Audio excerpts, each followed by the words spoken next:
大家好，我是 Mike。Geoffrey Hinton 就是多伦多大学的教授，诺贝尔奖获得者，被称为人工智能之父的。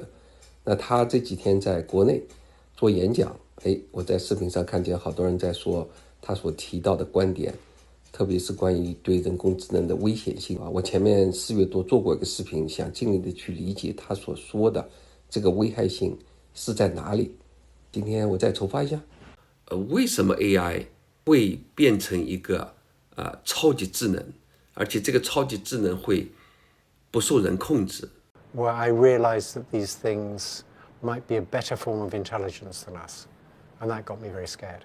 And you didn't think that before just because you thought the time horizon was so different? No, it wasn't just that. It was because of the research I was doing at Google. Okay. I was trying to figure out whether you could design analog large language models that would use much less power. And I began to fully realize the advantage of being digital. So all the models we've got at present are digital.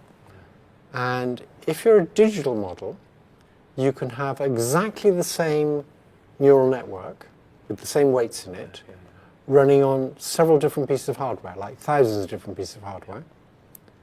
And then you can get one piece of hardware to look at one bit of the internet, and another piece of hardware to look at another bit of the internet.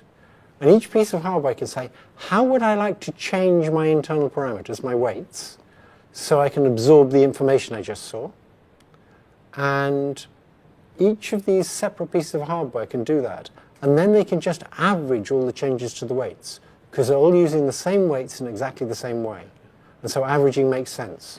You and I can't do that. And if they've got 1 trillion weights, they're sharing information at like 1 trillions of bits every time they do this averaging. Now you and I, when I want to get some knowledge from my head into your head, I can't just take the strengths of the connections between neurons and average them with the strength of the connections between your neurons, because our neurons are different. We're analog and we're just very different brains. Yeah. So the only way I have of getting knowledge to you is I do some actions, and if you trust me, you try and change the connection strengths in your brain so that you might do the same things. And if you ask, well, how efficient is that? Well, if I give you a sentence, it's only a few hundred bits of information at most. So it's very slow. We communicate just a few bits per second. These large language models running on digital systems can communicate trillions of bits a second. So they're billions of times better than us at sharing information. That got me scared.